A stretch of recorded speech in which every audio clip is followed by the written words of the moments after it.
You are listening to another No Fair Remembering Stuff, the Tuesday edition of the Professional Left Podcast, and available wherever you get your podcasts and at our website, proleftpod.com, where you can also contribute to this podcast.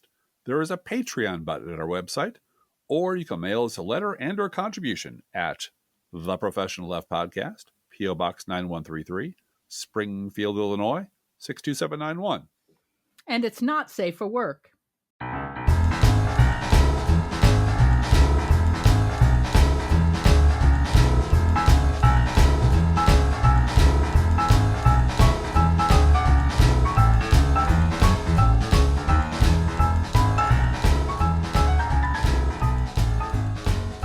And usually on the No Fair Remembering Stuff podcast, which you are listening to right now, we try to haul some historical event or person or trend back up from the memory hole and take a good look at it in present day light.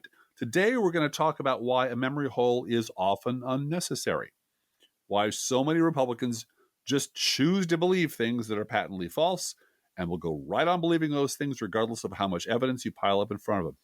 If you have spent any time at all on social media, you have noticed how Republicans talk about the patently false nonsense they believe. They brag about it. Yes, they do. In simple declarative sentences. Now, here's an example from a conservative on Twitter named Joey. Joey IDs himself as a podcast host, political commentator on various mediums, and a conservative populist working in political fundraising. Joey has 500,000 followers, and Driftglass says he looks like a refugee from the venerable Hot Chicks with Douchebags website. A little callback for my wife. I haven't looked at him. No. But I used to be a big fan of the Hot Chicks with Douchebags website. Mm-hmm. All right, here's what Joey said, quote, "Now we know the reason the Democrats made Stormy Daniels say that fake 'you remind me of my daughter' line in court." Unquote. Now, see, Joey doesn't even bother with trivia like facts or proof. For Joey, it is an established fact that Stormy Daniels is obviously a Democratic plant and that Democrats coerced her into lying under oath. Just a fact. The end. That's it. No more debate necessary. Now, just this weekend, another Trump Republican, Lorraine, who you might know as Patriot USA, of course, like Patriot USA with a bunch of numbers after it, I assume. She got herself briefly famous for writing, quote, "This is for the libtard asshole that questioned my first picture of the Wildwood rally because it didn't show the 100,000 people crowd. Here you go, buddy. Look at it and deal with it." Unquote. Weep, liberals, weep at my glorious photograph. Yeah. To this, Lorraine attached a photo of the crowd at Rod Stewart's beachside Copacabana concert from 1994. Yep. And, many people on Twitter are capable of doing a reverse image search on Google. Yep. Took about 45 seconds for them to find the exact photo match. Although even at first glance, you had to wonder, wow, I didn't realize New Jersey had beachside mountains, Driftglass. Yeah, That's amazing. The sheer and mighty cliffs of the New Jersey beachside. They're famous for it. The Jersey Shore Mountains, yes. But see, for as long as we can remember, this is how Republicans have talked all the time. For them, it was like a fact that Bill Clinton was a drug kingpin who was transporting cocaine or whatever through the Mina airport. And it was a fact that the Clintons had their friend Vince Foster assassinated. And it was a fact that Barack Obama was born in Kenya and maybe even had something to do with 9/11. And we're not going to run a clip from Jordan Klepper, the venerable Jordan Klepper at Comedy Central, but he's interviewing a bunch of Republicans. And it's a short clip, but the first guy in the interview wants to know what Barack Obama, why he didn't do stuff on 9/11 when he was in the Oval Office. What was he doing in the Oval Office? He was just on vacation all the time. And Gordon Klepper says, yeah, well, that was suspicious. And the guy says, yeah, we should really look into that. Why wasn't Barack Obama on the job on 9/11? He's wearing, of course, a MAGA hat because he's a fucking idiot.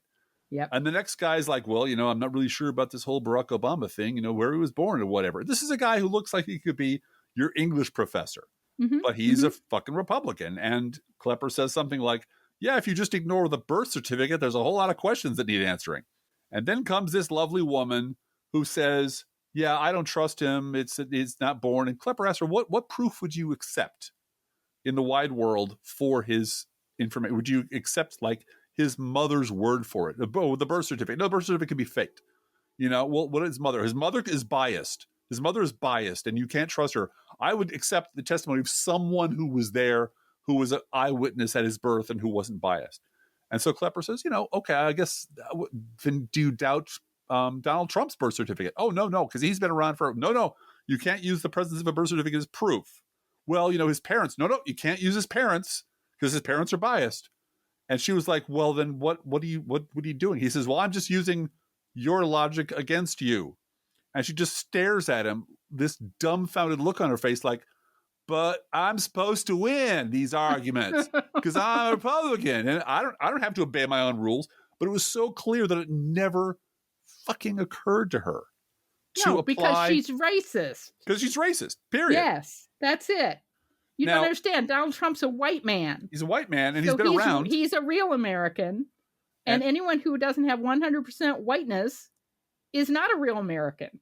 And everything she would accept as proof for an old white racist, she would reject for Barack Obama, who was vetted as president of the United States.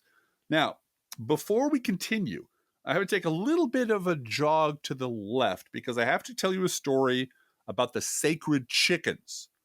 Now, everyone here is smart. You all know the story of the sacred chickens, right? So, I didn't know the story of the sacred chickens. I will not bore you all. Oh, you don't know? Well, then I'll tell you the story of the sacred chickens.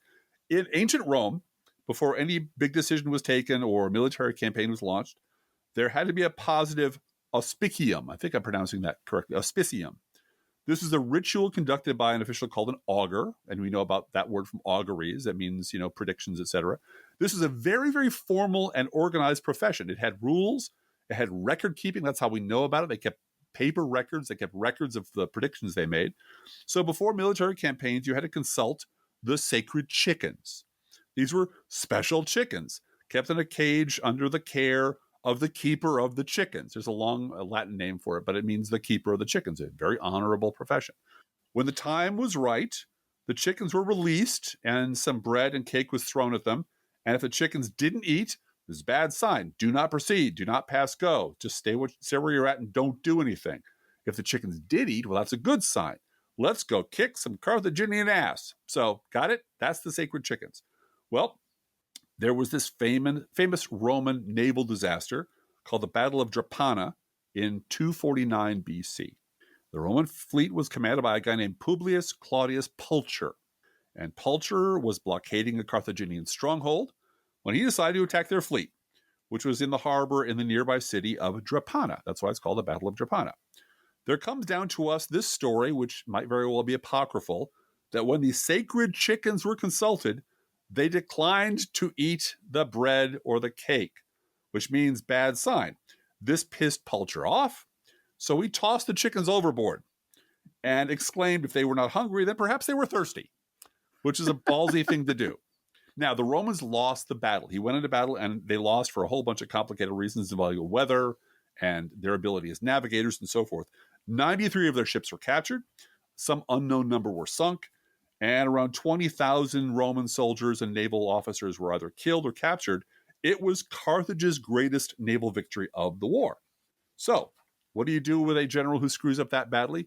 You recall him. And he was recalled and charged with treason, but was convicted on the lesser charge of sacrilege over what he had done with the goddamn chickens. Wow. And for that conviction, he barely escaped the death penalty. They just exiled him. But they were this close to cutting his head off or executing him publicly. Now, the moral of the story is this. You and I live in this modern world of science and causality. But for most of human history, most civilizations took the idea of winning or losing the favor of the gods very, very seriously. Now, the Romans weren't stupid. They were, basically the same intelligence level as anybody, as us. They simply saw the world in ways that are very different than us. And you have to understand that when you read history or try to understand Republicans. They were excellent engineers, the Romans were. They understood mechanical principles. They had an advanced and very sophisticated legal system. They fielded and trained one of the greatest armies in the history of the world. and they maintained a coherent empire for centuries. And they believed in household gods and sacred chickens.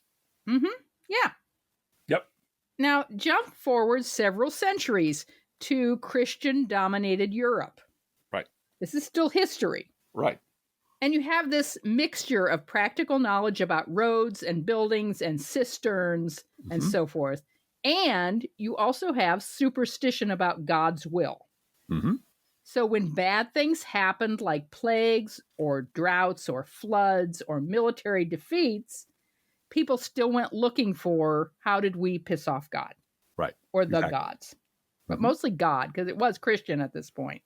How did our emperor or the people piss God off to make this happen? Something happened to make God angry with us. Mm-hmm.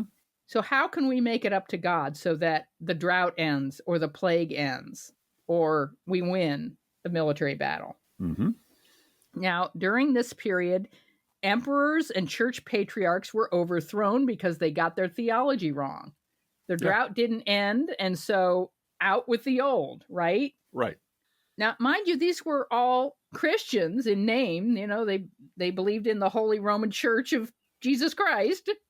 But fights over the precise kind of Christianity the state should mandate, the specific nature of Jesus's divinity. Is he God? Is he God's son? Is he all of the above? They had huge, huge fights over this. Huge fight. And really, Wars seriously, over this. knockdown, drag-out fights. Yeah. And it could quickly become vicious and bloody. After all, if God's favor made your crops grow and your armies win, then it was very, very important that you practice exactly the right kind of Christianity. Heresies and non-believers weren't just annoying or inconvenient. They were a matter of national security and avoiding plagues and famine. And so it couldn't be tolerated because your life or death mattered to this outcome. And so you must convert Christians through violence. If you don't convert them, you must murder them. Yeah, or exile them. If you don't, you're on the hook. I mean, this is life or death for you. Yeah, and that's what the Crusades were about. Mm-hmm. We have to convert the infidel, or our future is at risk. No, it was bloody. I mean, emperors lost their heads. Kings were executed. Regimes were overthrown because they believed in a very specific kind of Christianity or monasteries were burned to the ground. Heresies were wiped off the face of the earth. Now, the Enlightenment came along and threw a large monkey wrench into this worldview, but the impulse to see divine intentions and divine punishments around every corner, that never went away. I just want to interrupt you for a moment, Driftglass, and remind you that no one expects the Spanish Inquisition. No one expects the Spanish Inquisition. And we'll do a whole thing, I think, one day on no fair remembering the Spanish Inquisition. Because it's a very instructive story, and with Python, of course, it's a funny one. Yes, right. And we talked about this in episode 755. In my notes, it says 755, the No Fair Remembering episode on the end of the world, and the urge to read into the natural world signs and portents about the biblical end times. That's been alive and well for centuries, and it was formalized in this country in the 1880s at a very specific place and time at the Niagara Bible Conference, which was held annually at the Niagara-on-the-Lake, Ontario, at the Queen's Royal Hotel. You can pinpoint the date, time, and location. When it was at these conferences that this very, very bad theology of believing in the end of the world was translated into biblical literalism that had been cooking around in some Protestant denominations for many, many centuries. But it was workshopped at this place and turned into a formal tenet of the branch of Christianity called fundamentalism. You might have heard about it. Now, this was explicitly a reaction against the scientific revolution of the 19th and 20th centuries, especially the theory of evolution, which some religious groups felt threatened the supremacy of the Bible. You can't have Genesis and people coming from monkeys. It's just impossible. One has to go. And of course, the one that has to go is the one that pisses God off, which would be, the theory of evolution. And these people and their beliefs are still here. And they're still as relentless as ever. And now they have coalesced into an explicitly white supremacist, authoritarian movement under the banner of the Republican Party. They are well funded by fellow travelers who also want to see an end to American democracy. and they are aggressively immune to reason. The late Carl Sagan, who I miss dearly every day, predicted where we were headed in his book entitled The Demon-Haunted World, Science as a Candle in the Dark. This is a quote from Sagan. Science is more than a body of knowledge. It is a way of thinking. I have a foreboding of an America in my children's or grandchildren's time when the United States is a service and information economy, when nearly all key manufacturing industries have slipped away to other countries, when awesome technological powers are in the hands of a very few, and no one represents the public interest, can even grasp the issues, when the people have lost the ability to set their own agendas or knowledgeably question who's in authority, when, clutching our crystals and nervously consulting our horoscopes, our critical faculties in decline, unable to distinguish between what feels good and what's true, we slide, almost without noticing, back into superstition and darkness. The dumbing down of America, this is Sagan continuing, the dumbing down of America is most evident in the slow decay of substantive content in the enormously influential media. The 30-second sound bites, now down to 10 seconds or less, lowest common denominator programming, credulous presentations on pseudoscientific and superstition, but especially a kind of celebration of ignorance, unquote. The problem facing our liberal democracy is that the enemies of democracy simply do not see the world as we do, which is why the usual methods of resolving conflicts in a democracy have failed. Did publicly humiliating herself by posting an obviously wrong photo to stick it to the libtards, Driftglass? Did that deter Lorraine on Twitter Patriot USA? Did it deter her in the slightest? Did it make her rethink her life choices? No. And we don't know if Lorraine is a Russian bot or a real person or a troll. All we know is that once her account had been sufficiently ratioed, she took the post down that had the picture of Rod Stewart's concert. And she moved on to reporting J.D. Vance and cat turd lies. So Lorraine, whoever Lorraine is presenting as a true believer. Mm-hmm. Did losing 60 court cases finally prove to Trump cultists that the 2020 elections were free and fair? No. Did the result of every in-depth study of the election change any minds on the right? Nope. Did watching a mob carrying Trump flags chanting "Hang Mike Pence" on live television convince Trump cultists that these were not tourists or Antifa? Did hundreds of convictions of insurrectionists in federal court change their minds? Of course not. These are true believers guided by a higher truth than mere facts. Because when the facts of history conflict with how passionately you feel about the events, well, every fan of Rodney Dangerfield's movie Back to School knows what happens next. Welcome to Contemporary American History. I'm Professor Turgidson. You know, a lot of people think history is just facts. It's just information about the past. But not me. I mean, I hold history very sacred. Sacred. The way the farmer looks at the earth and he holds it sacred. The way a Christian takes the Bible and he holds it sacred. The way a lot of people hold their marriage sacred. That's how I feel about it. So why don't we dive right in by interpreting one of the easiest events in the last 20 years of American history. Now, can someone tell me why in 1975 we pulled our troops out of Vietnam? The failure of Vietnamization to win popular support caused an ongoing erosion of confidence in the various American but illegal Saigon regimes. Is she right? Because I know that's the popular version of what went on there. I know a lot of people like to believe that. I wish I could, but I was there. I wasn't here in a classroom, hoping I was right, thinking about it. I was up to my knees in rice paddies with guns, and then we're going up against Charlie, slugging it out with him, while pussies like you were back here partying, putting headbands on, doing drugs, listening to the goddamn Beatle albums. Hey, Professor, take it easy, will you? I mean, these kids, they were in grade school at the time. And me, I'm not a fighter. I'm a lover. Well, I didn't know you wanted to get involved with the discussion, Mr. Helper. But since you want to help, maybe you can help me, okay? You remember that thing we had about 30 years ago called the Korean conflict? Yeah, where we failed to achieve victory. How come we didn't cross the 38th parallel and push those rice eaters back to the Great Wall of China and take the Berkeley brick and nuke them back into the fucking Stone Age River? How come? Tell me why! Say it! Say it! All right, I'll say it.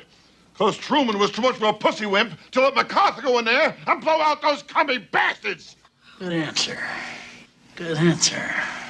I like the way you think. In the case of the Republican Party base, they now live fully inside Sagan's demon-haunted world, where they just know that every bad thing is the result of secret liberal conspiracies and or God removing his protection from the United States because of all the usual suspects. And here's Jerry Falwell and Pat Robertson broadcasting the list following the terror attacks of 9/11 in 2001. We make God mad. I really believe that the pagans and the abortionists and the feminists and the gays and the lesbians who are actively trying to make that an alternative lifestyle, the ACLU, People for the American Way, all of them who tried to secularize America, I point the thing in their face and say, you helped this happen. Well, I totally concur. The character of Duke Forrest summed it up in the movie MASH in 1970. Quote, "Damn it, Henry, Frank Burns is a menace. Every time a patient croaks on him, he says it's God's will or somebody else's fault," unquote. So what was Trump's win in 2016? Republicans say it's God's will. God's will. And then Trump lost in 2020. What does that mean? Well, that's somebody else's fault. Must be somebody else's fault. Yeah. Those are the only two things you have out there that explain everything, God's will or somebody else's fault. Now, to sustain this mindset for decades, you have to teach millions of people to distrust what they can plainly see and hear, to doubt the evidence of their senses so you can feed them conspiracies and fairy tales to explain what's happening to them. And this is exactly what the Republican Party has done. They taught their base a dumbed down version, political version of phenomenology. We now turn to John Carpenter's ultra-low budget classic, Dark Star, to explain further. Oh, yes, Doolittle. I'm thinking. We're running out of time, sir. Oh, yes. Well, Doolittle, if you can't get it to drop, you'll have to talk to it. Sir? Talk to the bomb. But I have been talking to it, sir, and Pinback's talking to it right now. No, Doolittle. You talk to it. Teach it phenomenology, Doolittle. Sir? Phenomenology. So what is phenomenology?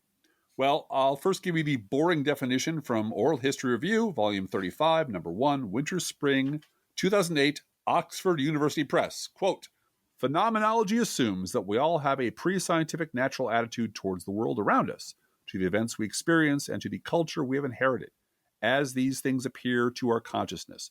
This natural attitude gives us a framework for interpreting our experience. But this natural attitude does not really look at the essence of things and experiences. In order to truly see and know, we must bracket or suspend belief in the normal assumptions we have had.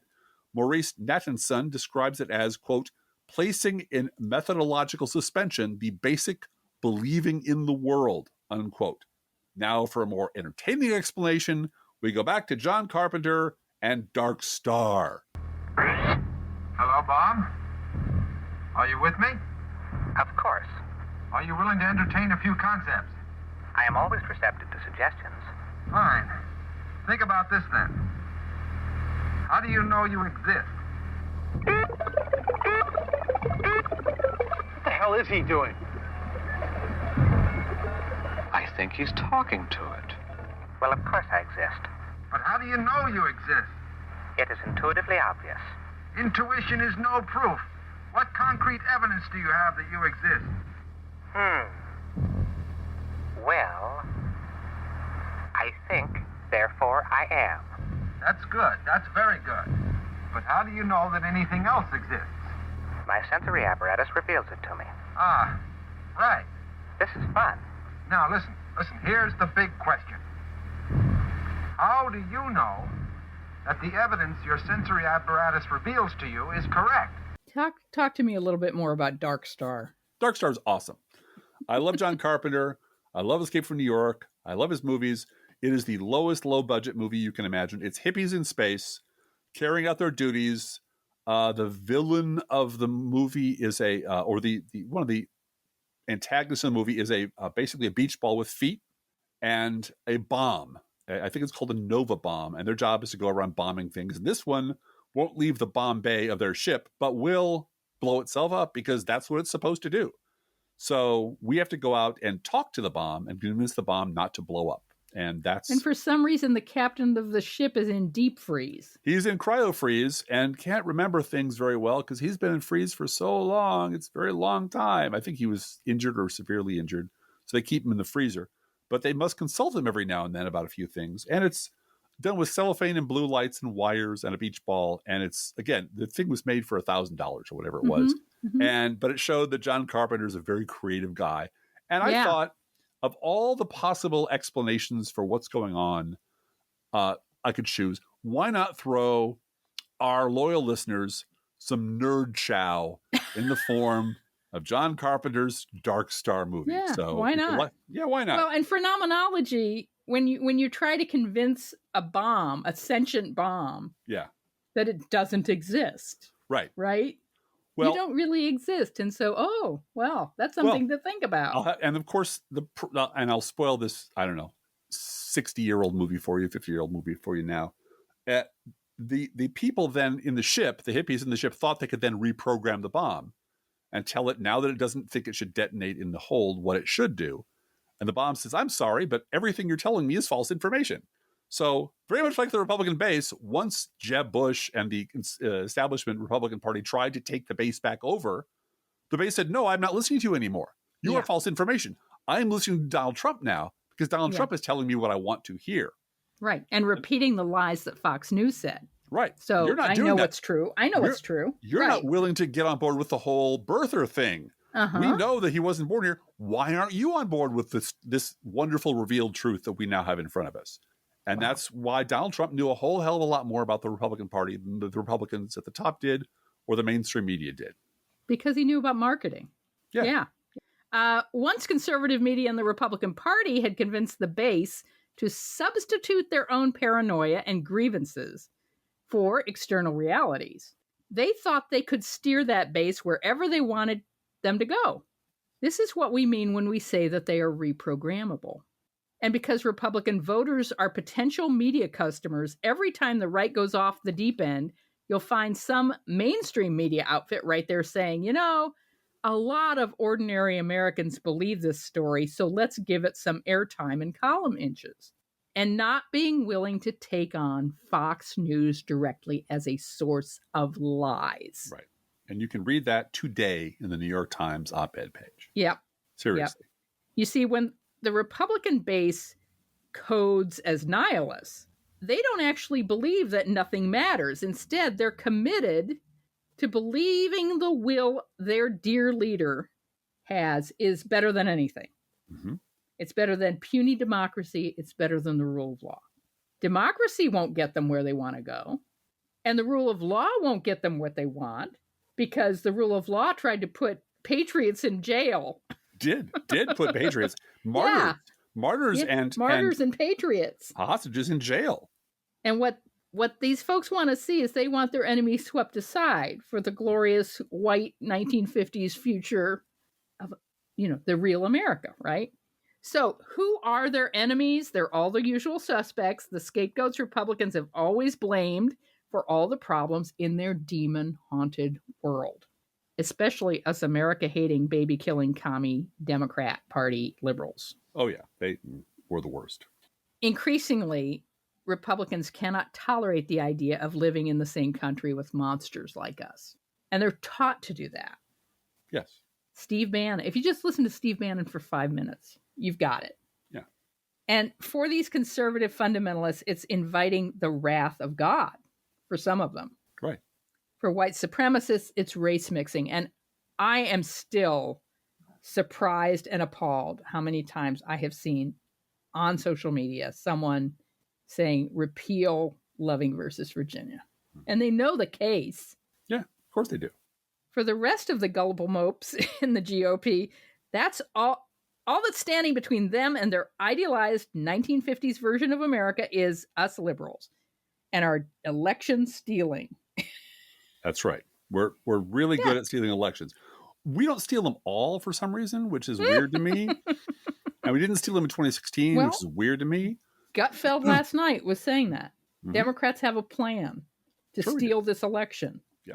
Yep. All He's day, every day. planting the seed for delegitimizing everything that bad that could possibly happen. I hate to break it to you. The seed was planted 30 years ago. Well, yeah, of course it was. He's harvesting the crop now. Right. This is full-grown conspiracy crazy, and they're all under that same canopy. They all believe this shit. If they don't, they go along with it because that's the only way they can advance in the party or, hang out with their social group. And as you can see, our lefty idea of an ideal society, which is all different kinds of people of different races and ethnicities and sexual orientations with different beliefs, all tolerating each other and living together in like a pluralistic democracy under the rule of law. That's our ideal society, is the exact opposite of everything that they believe. For them, democracy was something to be proud of and defended only as long as it delivered the results they wanted. It was only ever just a means to their ends. Once it stopped delivering, democracy became an obstacle to overcome, an institution, metaphorically, to be stormed and overthrown. The Republican base was already pretty well fucked in the head by the time the Bush administration imploded. All of the listeners who listen to this show know that. They had gone all in on Bush and his Iraq war and the entire conservative media ecosystem. This is from the Weekly Standard all the way down to crazy Pamela Geller from Atlas Shrugs. They'd all shifted to a wartime form of propaganda. Now, for those of us who lived through that and remember that, those were the glory days of right-wing media, and where you could not only get away with slandering the anti-war left up to and including calling for our execution as traitors, but you could make a pretty fine living doing that. Then Iraq started to spiral so far out of control that even Michelle Malkin couldn't keep pretending that it was all just liberal media lies. Then there was Hurricane Katrina. Then there was Terry Schiavo. Then there were revelations about the U.S. using torture. There were revelations of billions of dollars just disappearing into the sands of Iraq, all of which the conservative media kept trying to lie about right up until the lies became so ridiculous that they couldn't sustain them and the evidence of the truth became too overwhelming to cover up. Everything they had voted for and championed and cheered loudly for just 6 years ago was falling apart. And then the economy collapsed. And of course, the question became, who was going to take the blame for this disaster? Was this going to be a case of God's will, or was this going to be somebody else's fault? Now, in early 2007, the Republican Party was hitting rock bottom. They'd just gotten stomped in the midterms. Bush had fired Don Rumsfeld. Matthew Dowd, who had been the architect of Bush's shameful 2004 campaign, but has a tremendous sense of self-preservation, suddenly decided he didn't like Bush anymore and bailed, left the White House. Yep. And what happened next was both educational and deeply depressing because it made everyone's status in our American democracy painfully clear. Jerry Falwell could blame the ACLU for 9/11 and not be instantly defrocked and run out of the country on a rail. Rush Limbaugh could lie and laugh about it every day and never have his license pulled or be fined into bankruptcy. Ann Coulter could call for the murder of political opponents and not only be applauded, but could be asked by Mitt Romney for her endorsement and also be invited to Politicon. Mm-hmm. Because both sides. It's just a show, Blue Gal. It's just, it's just merch. A show. The everyday casually homicidal rhetoric on the right could be ignored by the mainstream media because, David Brooks doesn't know what Rush Limbaugh says. No, doesn't care. And the entire Republican base could duck out of responsibility for all they had done. And the mainstream media reaction was, hey, look at this brand new grassroots political movement called the Tea Party that spontaneously came out of nowhere, despite the fact that Fox News, and particularly Glenn Beck, was advertising it. And we found out later was paid to advertise it. Yeah. It was Koch brothers funded. Yeah. Dick Armey led. And, with 5 minutes of clicking around the internet, you and I could find these people were Republicans, but Yeah, the Republican right. Party didn't want to exist for a while. Yeah, They all pretended they were the member of this brand new thing, and the media just went right along with it. They stopped talking about Republicans and Bush and started talking about this brand new group of people who were just grassroots patriots like you and me, who were just fed up a little bit with a lot of stuff going on in this here American democracy of ours. But Drift Class, we on the left use the word fuck a lot. Yeah, we did. And that sent the mainstream media leaping onto their writing desks, shrieking and clutching their petticoats. Oh, it was the worst. It was the worst. The tone police were really mad that we were using naughty language to describe, reality and what was going on, which they really didn't want to talk about. This was how it was going to be, because of FCC regulations that didn't exist on cable television. The mainstream media was damn well going to maintain the both sides do it lie by propping up the right regardless of the cost. Mm-hmm. The worst scum on the right were going to get a respectful hearing in the mainstream media, no matter how deranged they got. And we on the left, who had been right about Iraq, who had been right about the economy, et cetera, et cetera, et cetera, and certainly right about the Bush administration, we were going to be imprisoned in our role as foul-mouthed bloggers of the left. Mm-hmm. And you know what we foul-mouthed bloggers of the left have, Luke Al? We have archives. Archives! And I just went poking around in my archive this afternoon looking for a typical example of what was going on in around 2007. And you know what I found? April of 2007, I found that time when the Republican Party was imploding, and Newt Gingrich, of all people, was invited on This Week with George Stephanopoulos to explain why liberalism was to blame for everything. In this case, specifically the Virginia Tech shooting. Now, this is an exchange between George Stephanopoulos and Newt Gingrich, April 2007. Stephanopoulos, how about the broader context? After Columbine, you gave a speech where you blamed blaming the shootings on 35 years of liberalism. You said, I want to say to the elite of this country, the elite news media, the liberal academic elite, the liberal political elite, I accuse you in Littleton of being afraid to talk about the mess you've made and being afraid to take responsibility for the things you have done. And instead of foisting on the rest of us pathetic banalities because you don't have the courage to look at the world you have created. Stephanopoulos asks, do you stand by that prescription today? Gingrich replies, yes. I think the fact is, if you look at the amount of violence we have in games that young people play at 7, 8, 10, 12, 15 years of age, if you look at the dehumanization, if you look at the fact that we refuse to say that we are, in fact, endowed by our Creator, that our rights come from God, that if you kill somebody, you're committing an act of evil. You see what he did there? He jumped right from endowed by our Creator to murdering people, which is something all liberals agree is perfectly okay. Stephanopoulos continues, asking a pretty obvious question. But what does that have to do with liberalism? This is Gingrich. Well, who has created a situation ethics, essentially a zone of not being willing to talk about any of these things? Let me carry another example. I strongly supported Don Imus being dismissed, but I also think the very thing he was dismissed for, which is the use of language, which is stunningly degrading to women, the fact that, for example, one of the Halloween costumes this last year was being able to be either a prostitute or a pimp at 10, 11, or 12 years of age, buying a costume, and we don't have any discussion about what's happening to our culture because while we're restricting political free speech under McCain-Feingold, we say it's impossible to restrict vulgar and vicious and anti-human speech. And I would argue that that's a major component of what's happened to our culture in the last 40 years. Unquote. It was nuts. It was absolutely nuts. Gingrich was just up there spitting bullshit like Trump. Mm-hmm. And that would have been, he's talking about Halloween costumes and games. And all Stephanopoulos asked him was, what does that have to do with liberalism? And he just word salad every which way, which would have been a golden opportunity for Stephanopoulos to step in and do some actual journalism, to verbally whip the living shit out of Newt Gingrich on television. That would be great TV. I would watch that.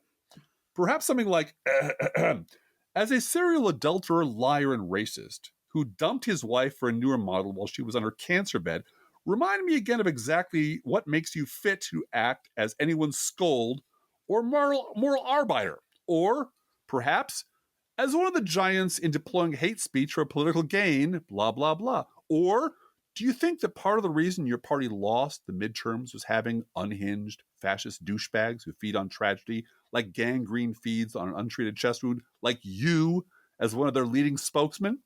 I would have settled for any of those, but George didn't do any of that. Nope. Stephanopoulos just sat there and let him get away with it. Knowing Gingrich was coming on, knowing this was the topic, knowing that being a despicable right-wing shit whistle, his answer was likely going to be doubling down, louder and crazier on all of his previous despicable statements, George Stephanopoulos just sat there.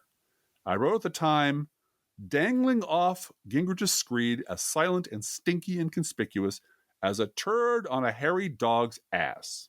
Jeff Glass has such a way with words. Well, I used to, Blue Cat. I used to.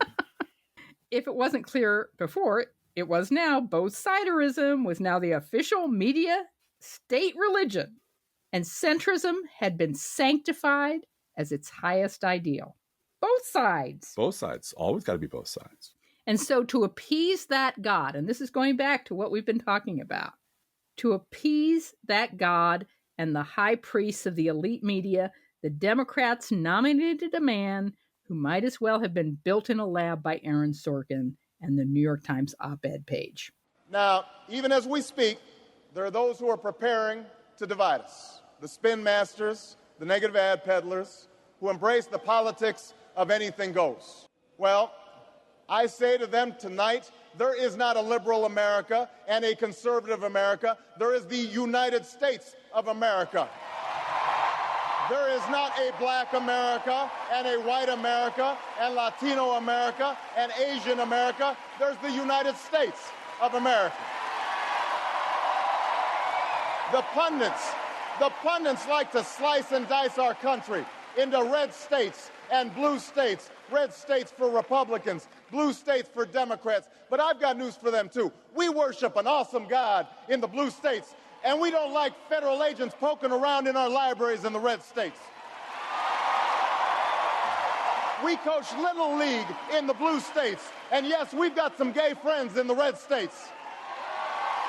There are patriots who opposed the war in Iraq, and there are patriots who supported the war in Iraq. We are one people, all of us pledging allegiance to the Stars and Stripes, all of us defending the United States of America.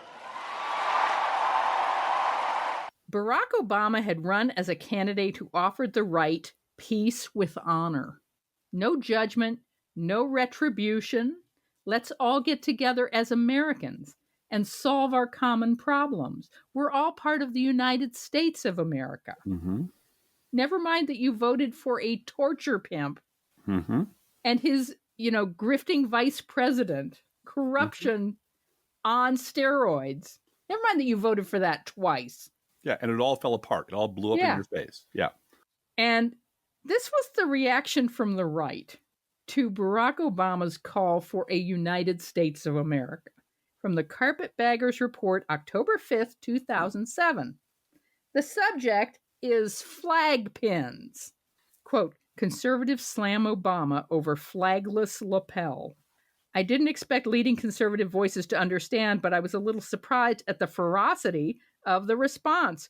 Jonah Goldberg described Obama's perspective as staggeringly stupid and the single dumbest thing I've ever heard of him doing, unquote. The aforementioned Pamela Geller of her blog Atlas Shrugged responded this way. I'm sorry to be quoting Atlas Shrugged. I apologize in advance to our listeners. Mm-hmm. But this really happened, and there were thousands and thousands of people who looked to Atlas Shrugged for their political discussions. Yes, because she gave it to them in a bikini, raw, uncut form, and that's what they wanted. They wanted. And in a bikini. And in a bikini. And this is what Trump understood. This is what the base wants. They don't want to hear about budgets or fiscal discipline or balanced budget or any of that shit. This is what they want to hear. Yep. Pam Atlas. Seriously, you want this for president of these great United States? This is how he catches the attention of a media aligned with the terror force? This useful tool won't wear an American flag pin. Talk about pandering to the radical base. He ought to run against Ahmadinejad. He is scoring points with George Soros. Won't be waiting long for his Soros stipend, I'm sure. What's Obama Hussein's new campaign slogan? America sucks. And of course, Fox News joined the chorus. Higher profile conservative voices were only slightly less unhinged. Laura Ingraham, it just shows you he's not ready for the big time. Sean Hannity, why do we wear pins?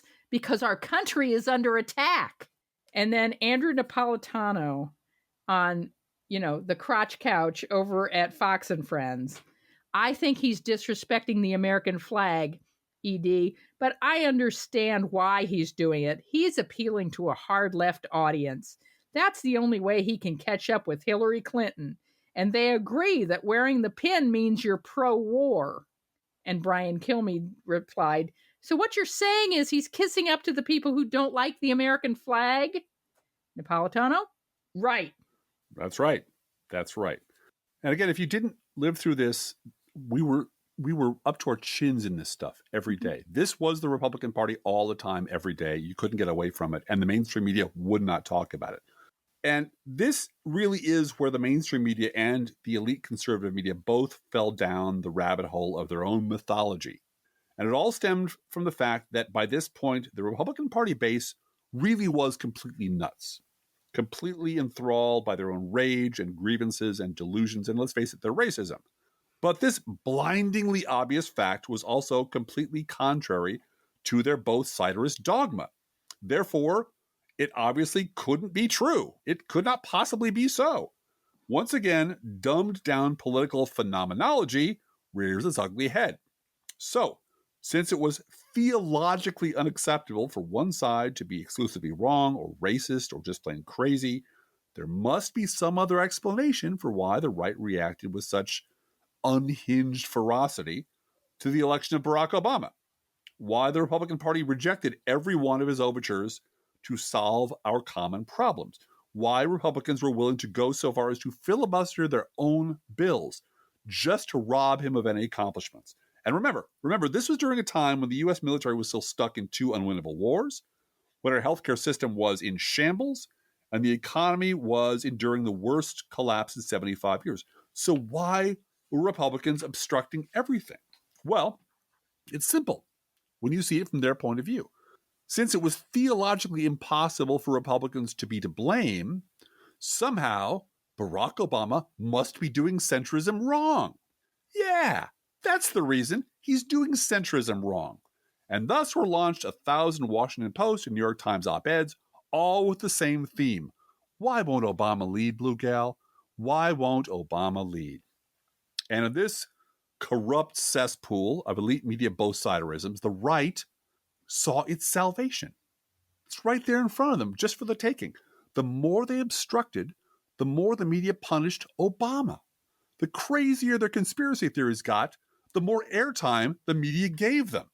And so, by 2011, conservative colleagues of mine were filling my email inbox with garbage like this, which I will quote in part here, but reading it doesn't really do justice to the janky fonts, the all-caps hysteria, or the ridiculous level of detail these lies carried with them, including fake birth certificate quote-unquote documents and fake letters verifying all of it from imaginary people and fake opinions of fake experts. This is from February 5th, 2011, from my email inbox. Quote, well, at last the real thing. Now what will happen?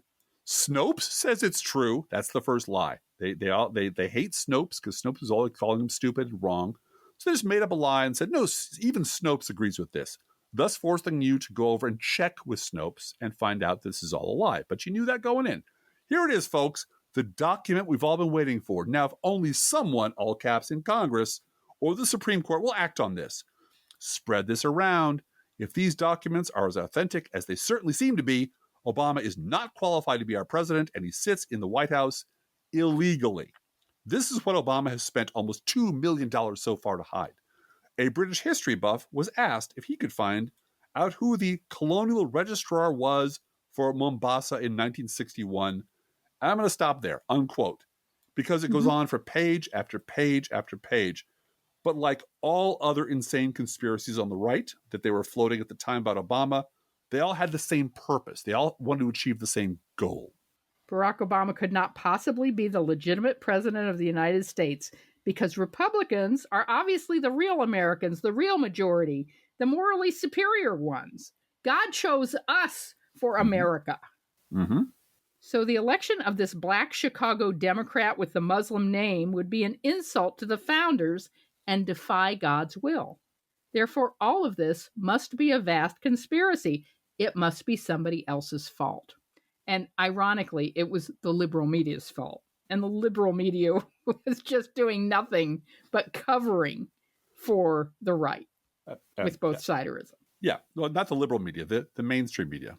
Yeah, well, they didn't know the difference, did they? Right, exactly. Once again, the right was getting up to something so ridiculous that the mainstream media just ignored it.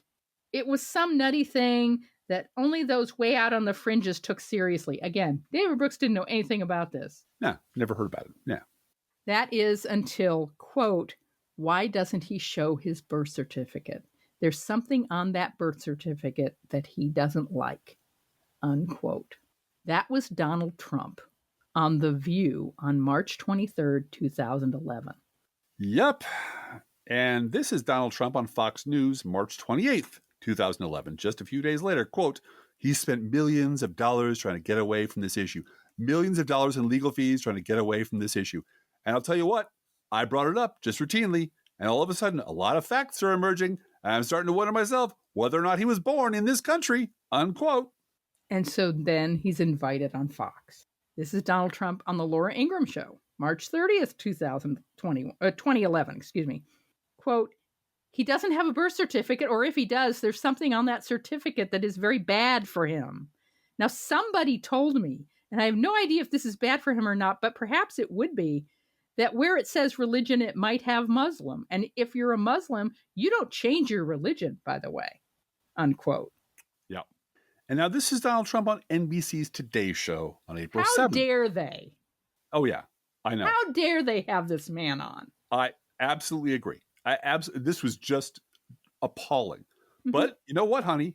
It was good for ratings. Because, a lot of people are talking about it. A lot of people are talking about this. We have to talk about it. Maybe we should invite him on and just let him lie to a larger audience, a more mainstream audience. This was the Today Show, April 7th, 2011. Quote, I have people that have been studying Obama's birth certificate and they cannot believe what they're finding. Yes, people who can't believe what they're finding. They're out there. They're finding stuff. I would like to have him show his birth certificate. And can I be honest with you? I hope he can. Because if he wasn't born in this country, which is a real possibility, that he's pulled one of the greatest cons in the history of politics, unquote. And by this time, Donald Trump and his birther lies are network news. Mm-hmm. Because the bookers kept putting him on to lie. Kept putting him on the air to lie. And this is Donald Trump on MSNBC's Morning Joe. Mm-hmm. April 7th, 2011. Quote, his grandmother in Kenya said, oh no, he was born in Kenya and I was there and I witnessed the birth. She's on tape. I think that tape's going to be produced fairly soon. Mm-hmm.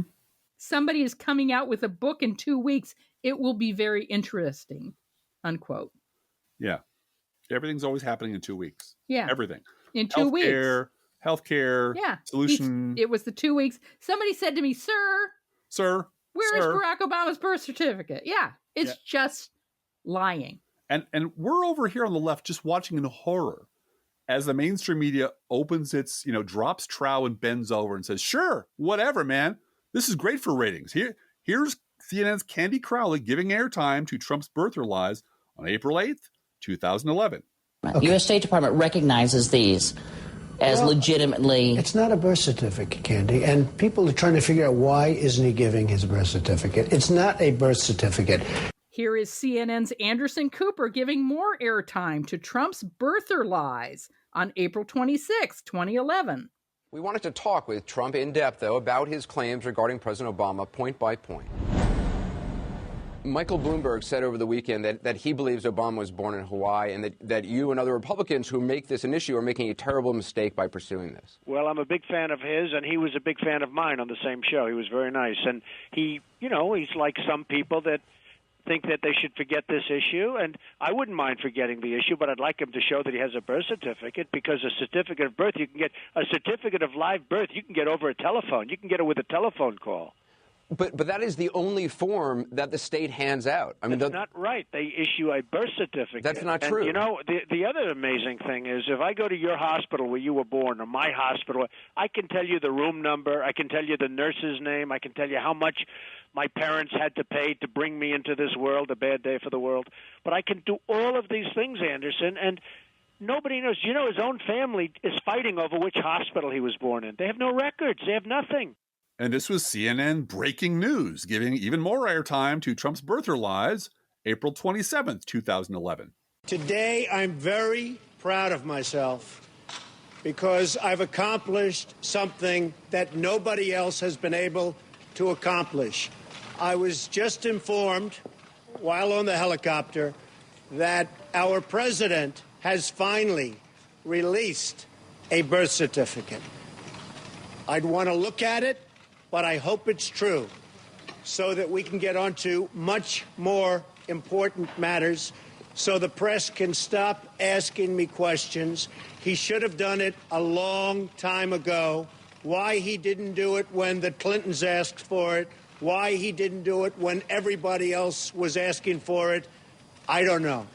This is CNN's John King giving even more airtime to Trump's birther lies, April 28th, 2011. But you raised this, saying the president should release this. No, you raised as a question. No, I did not raise this. I didn't call a press conference in Palm Beach earlier this week. I haven't been on all these television shows. And every time I sit down with the press, all they want to talk about is the birth certificate. And I got him to do something that nobody else could get him to do. And I've been given great credit for that. And you raised this issue of his credibility, that if he has it, he should release it. Absolutely. There are some people who question yours in the middle of all this. The other night you went on Anderson Cooper and you said your investigators told you it was missing, or it wasn't there. Excuse me. What was that based on? Excuse me. Very simple. I have people looking into it. Now I don't have to have the people. I can call them back. I hope. I mean, I haven't seen this, and I'm sure that a lot of experts will analyze it. But if they told you, would you ever pay them? If serious people told you it was missing or not there, here it is. Would I pay them? I don't know. Maybe I'll let you negotiate for me. Some people think you just make that up, I can say this, though. Let me just tell you. I don't make up anything. Let me tell you something. I have done a great service to the American people. And this is Mark Shields, the late Mark Shields, and David Brooks on PBS, April 29th, 2011. Now, I think you just mentioned Donald Trump. Another event that happened today. The President of the United States went and made an important announcement about his birth certificate. Was he right to do that? Why did he do that? Was he right to do that? What was going on? He was right to do it. And let's be fair and blunt. Donald Trump made him do it. The president had to do it. He had to do it. I think all one has to remember is something that happened in this country 7 years ago called the John Kerry campaign. And we had the swift voting, which became a verb, a gerund, of Kerry failing to respond and react to the charges. This was growing, and the concern among Democrats was that among independents, there was sort of a growing sense of this unrebutted. An unrebutted charge somehow gains traction in our poisoned political atmosphere. And I think the president had to do it. Ideally, politically, you'd wait until that magic moment when you're on the same stage with whoever the person was either tolerating the charge or making the charge, and present it in Perry Mason fashion to them. But I think they felt they had to, and it was interfering with his conversation and talking about issues that he feels are important to the country and to his own re-election. What do you think? Were there? He waited a while. Were there risks in doing it? Does it elevate Donald Trump? Yeah, I would have released the document. I probably would have released it months and months ago, but I would have released the document maybe without the presidential press conference. Clearly, the document will, for all rational people, will settle it. It will not really settle it, but for most people, it will settle it. And so we can move on. Whether I would have had the president go out there, have a split screen with Donald Trump, step on the big news of David Petraeus and Leon Panetta getting appointments, and whether I would have him complain about the Washington debate. And this is something I know consumes a lot of his mind, the aggravation with the debate in Washington. And sometimes it is aggravating. I just think it's rarely a good thing for the president to complain about the debate, complain about the media. you control a lot of the agenda. Just move on, talk about the serious stuff. So I would have released the document without a lot of the for the same reasons, for the swift boat. Right, exactly. I mean, it gained traction with an amazing number of Americans, despite any evidence. And conspiracy theories and oddball theories have a strange purchase on the human mind. But do you think it's done now? Is it buried? It's done. David's right. For the rational, majority in the country, let's be very blunt about this. This never was. It never had a factual premise to it. There was a delegitimizing effort about the Obama presidency. They couldn't do it on the election. He won overwhelmingly in the Electoral College and popular. There are no sexual escapades. A la Clinton that they can brand him with and accuse him of illegitimacy. There's no whitewater or financial dealings they've been able to find. I mean, if Barack Obama's father had been born in New Zealand, this never would have happened. So that ended it, right? I mean, he did the thing, Obama did the thing, and now it's over, right? It's all over. The scandal is behind us. Nope. First of all, my email inbox was inundated by even more emails from conservative colleagues who are now hyping spin-off conspiracies. This golden oldie from January of 2012 that was distributed to the Associated Press. Subject, will Joe Biden be the interim president before the end of the year? Headline, very quietly, Obama's citizenship cases reached the Supreme Court. From the AP, it's not. Washington, D.C., in a move certain to fuel the debate over Obama's qualifications for the presidency, the group Americans for Freedom of Information has released copies of President Obama's college transcripts from Occidental College, unquote. Again, this thing goes on for pages, but that's the gist of it. There was also an adjacent conspiracy about Obama having dual citizenship, which conspiracy mongers insisted would disqualify him from serving as president. So it was all about he's not legitimate. He's not one of us. He's probably a foreigner. He's probably a Muslim. He's probably a terrorist.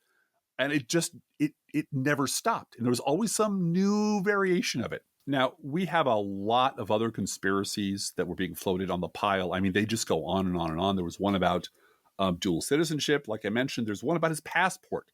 Some bullshit about his passport and who he was and traveled around the world. And how could a broke kid travel around the world, which he didn't do? That was, by the way, filed by a group called FSM, which the Southern Poverty Law Center identified as an anti-Muslim hate group. But it rocketed to the top of the charts. It's important that we convey, for the purposes of this discussion, how relentless this was. It was just a barrage of crazy right-wing bullshit because they found out that nobody's going to stop them, that they get money for this. They can get money and they can get ratings and they can get followers and they can get eyeballs for just lying and lying and lying. This is the Steve Bannon theory of flooding the zone with bullshit. Yep. And the person who was holding the fire hose was Donald Trump. Because he did this shit all the way up to the 2016 election. Yep. Now, this was Donald Trump. He did a whole bunch of this stuff on and on and on for like 4 years. But this is Donald Trump on January 6, 2016, in an interview with CNN's Wolf Blitzer. This is 2016. Quote, who knows about Obama? Who knows? Who knows? Who cares right now? I have my own theory on Obama. Someday I will write a book. I will do another book, and it will do very successfully. Unquote. Donald Trump on September 15th, 2016, in an interview with the Washington Post, quote, I'll answer that question at the right time. I just don't want to answer it yet. I don't talk about it anymore. The reason I don't is because then everyone is going to be talking about it as opposed to jobs, the military, the vets, security. This is after Barack Obama released his birth certificate. Oh, yeah. This is years after. He doesn't want to talk about it anymore. Yeah. Well, and the lie has served its purpose. Right.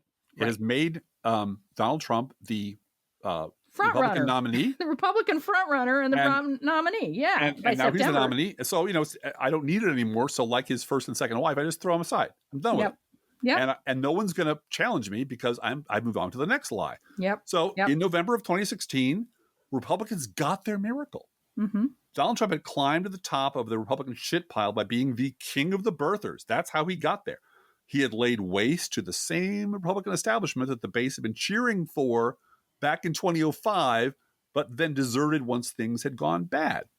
With Trump, God's plan was restored. And once again, all was right with the world, which is why, even after it had been debunked a million times, Republicans went right on believing that Obama was an illegitimate usurper who had been born in Kenya. This is from Jared Lyons at Salon, December 11th, 2017. The headline is, "The Birther Blemish, Republicans Still Think Barack Obama Was Born in Kenya." Republicans have an opinion about the 44th president, and it's not a pretty one. Quote, "The fact that Donald Trump built his political reputation on the lie that Barack Obama was born in Kenya should have been a tip-off to this, but here we are. Just over half of Republicans still believe Obama was born in Kenya. According to a YouGov poll, the right-wing conspiracy theory from hell has been debunked time and time again, but the belief among 51% of self-identified Republicans remains that Obama is not a U.S. citizen." So to you and I, Blue Gal, and our listeners, this is all madness. This is all insanity. But to the Republican base, this was the only possible acceptable explanation for why they lost in 2018 and why they lost again in 2012. It was a vast liberal conspiracy to install an illegitimate president. And we succeeded. Good for us. This is why the Republican base believes that the 2020 election was stolen or Stalin, and that J6 insurrectionists are martyrs and hostages, and why Democrats murder babies. It's all scripture in their cults. And they'll go right on believing any lie that reinforces their delusions until the day they die. And if one lie falls apart, it doesn't matter. It served its purpose, so it can be forgotten and discarded, like the Rod Stewart crowd picture on Twitter. All that matters is the maintenance of their image of themselves and their dear leader. If a lie accomplishes this, then they will shout it from the rooftops until it is no longer useful. If a fact challenges their image of themselves or their dear leader, then it must be shouted down and buried. This is why they'll only elect grifters and nutcases who tell them what they want to hear. And by the way, these days dress like Donald Trump. Right. Oh, yeah. Unbelievable. And why they automatically reject any information from any source that challenges that worldview. This is also why the preachers of both-siderism are especially disgraceful and dangerous, because of all the lies the right tells the world. The big lie of both-siderism told by the mainstream media is far worse. It, too, is a lie being told by a cult to prop up their religion, but by insisting, for example, that Hillary Clinton's emails were as sinister and as consequential a scandal as all the myriad scams and sexual assaults and racist remarks and lies that Donald Trump had done, taken all together, the both-siderists opened the door to the White House that Donald Trump squeaked through. And you know what? They're doing it again. That flooding the zone carries on to today with, if you try to search for any interview that Hunter Biden has done where he's talking about something, you can't do it. The Hunter Biden nonsense has flooded the zone. And there is no Googling anything about Hunter Biden that's accurate or true. No, everything's garbage. Just layer after layer after layer of garbage on top of garbage. There was a terrifying discussion on Reddit about what happens when Donald Trump dies. What do you think happens, Driftglass, when if Donald Trump falls over dead in the middle of a golf course on camera? Where does this mass of people go? Well, first of all, he can't fall over because he's immortal. He's immortal, and have you seen that someone did it, and it's somebody's fault? Well, have you seen the artwork online? I mean, he's muscular. Yeah, he can fly. He carries a sword. He's indestructible. Nothing's going to happen to him. But yeah, the minute he keels over dead, it's going to be somebody's fault. Yep, somebody's fault and a conspiracy, and he's still really alive, and he'll be back in 4 years, and on and on and on. The other thing I think this all taught Joe Biden, if I may. Yeah. Because I think Joe Biden learned a lot from the Obama administration. Yes, I know he did. And has the advantage of being white. Yep. You have to, and I understand why we put that David Brooks and Shields clip in there. Right. There was some good advice in there, which is if you're gonna run against Republicans, you have to be ready to punch back immediately. Yes. You can't let, like John Kerry did, say you're above this. Right. Absolutely not. And the swift boating, I'm not going to respond to anything about my military record because obviously I'm a military hero. I have a Purple Heart, and therefore no one's going to seriously question my military record. Right. Oh, yes, they are. Yeah. And so way too late, John Kerry punched back. Mm-hmm. I was thinking about Joe Biden's State of the Union address this year, where Marjorie Taylor Greene once again made a fool of herself. You know, you have to say Laken Riley's name. Say her name, say her name. And she Which was a mispronounced way it. of diffusing Black Lives Matter, for Right. one thing. Mhm. And also, Fox News, the weekend prior to the State of the Union, had spent over 20% of their airtime talking about this woman who had been killed by an undocumented immigrant. Right. One They had person. spent 1 out of 5 minutes all weekend long talking about this one young woman who, terrible, she was murdered, it's horrible. But they had spent 1 out of 5 minutes all weekend long talking about this case. Mhm. And then Marjorie Taylor Greene shows up with buttons and a t-shirt and a hat and on and on and on. And so Biden knew he had 45 seconds to do something about this. And during his speech, he did something about it. He said her name. He expressed, sympathy for the parents who attended the State of the Union as a token that, Joe Biden doesn't care about illegals, quote unquote, coming into this country and murdering our blonde children, right? That's right. And he called them out on it. He called their bluff and held up the button and said her name. Now, he was stuttering a little bit and it didn't come out quite right, and they called him on that. They tried to make K out of that. Flag pin. But it's flag pin. And if you don't call them out on it immediately and show them to be lying, it gets traction. You've got to be continually on top of it. And the amazing thing is that Laken Riley's father, less than a week later, was saying, "How dare anyone politicize my daughter's death?" Which I'll bet you. I'll just bet you all the money in my pocket right now. Yeah. That didn't play 1 out of every 5 minutes on Fox No, News. it certainly didn't. All day long. Nope. That was not 20% of Fox News. Say her name. They haven't said her name since Biden said it. Well, it's no longer useful. It's no longer a useful thing. So But off it goes. you have to disarm that bomb. You have to disarm it immediately. And you have to come to that realization with the understanding that behind that bomb there's another one and another one. And it's never going to stop. It's never going to stop. It's going to be whack-a-mole. It's going to be whack-a-mole for the All the rest time. of your career. Yeah. All the time, every day, Yep. on every Fox News station, and beyond Fox, there's Newsmax, and there's everyone else. And you do have to eventually, I'm hoping this is where the lack of an actual liberal media really does hurt Democrats, because we are, as we've said before on this podcast, fighting a two-front war. We're fighting a constant battle, and Joe Biden's done a very good job of calling out Donald Trump by name and incompetence. My predecessor fucked this up real bad. My predecessor promised to build the 8th wonder of the world. Look what you got. A big fucking hole in the ground. What do I got? I've got 20,000 new jobs coming in here.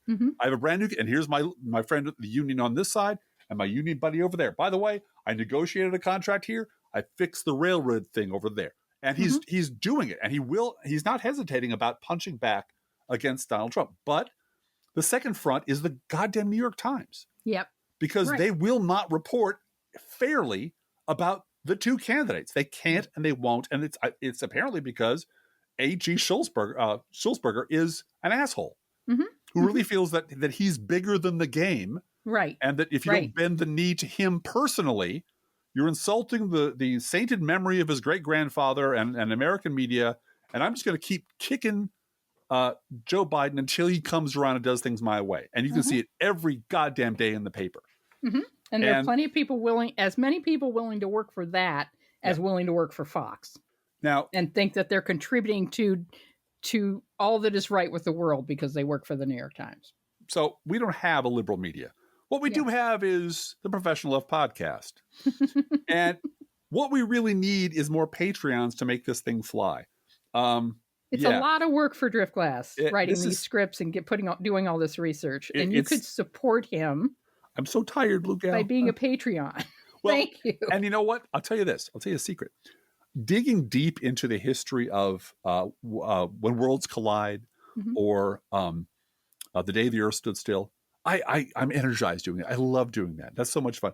Digging back into the shit pile birtherism is just exhausting because I really do. And we went through the same thing when we revisited 2020. We visited the COVID of 2020. It's exhausting because I don't know about your writing. Well, I do know about your writing method, but my writing method is to sort of reset myself into that time and remember what it was like in real time and experience it in real time. And it was horrible. It was fucking horrible. This was this was the before time. This was the good old days. This is when everybody wants to get back to. I'm like, are you shitting me? 2007, 8, 9, 10, 11, 12, 13, 14, 15 were not fun because it was this way all the time. And again, you had the Republican Party doing this with a fire hose, and you had the mainstream media who were terrified of being called liberal, who were terrified of being called, lefty, who were terrified of being called un-American or unpatriotic, just piled on. And the only question they wanted to know is, why isn't Obama doing something about this? Why isn't Obama leading? He has the bully pulpit, whatever the fuck that means. So why isn't he just magically transforming the Republican Party? And every time the mainstream media failed to punish Republican excess, they learned a lesson. And they learned to take it further the next time.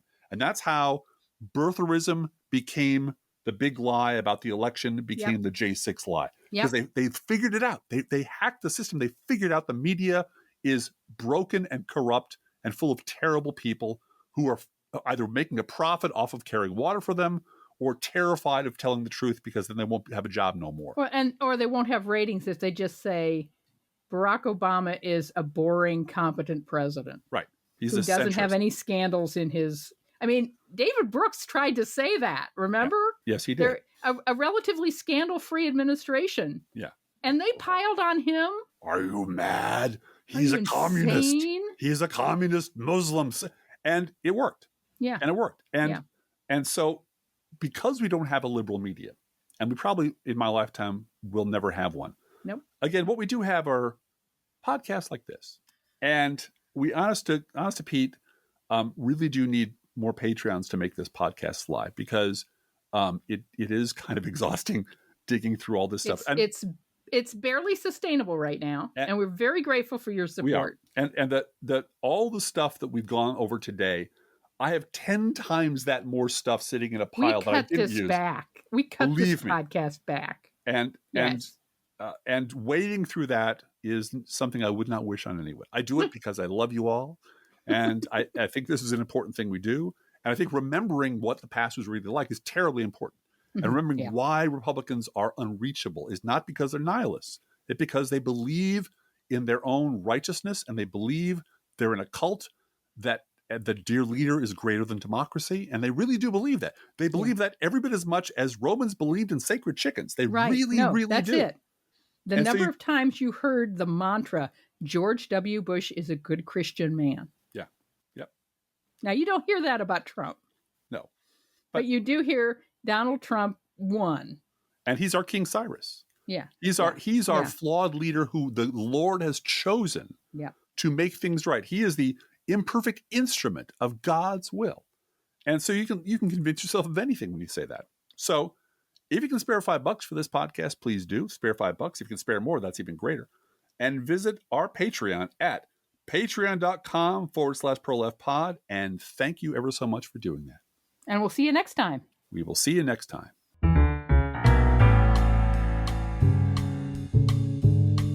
The Professional Left podcast, No Fair Remembering Stuff Tuesday edition, is recorded under a Creative Commons license.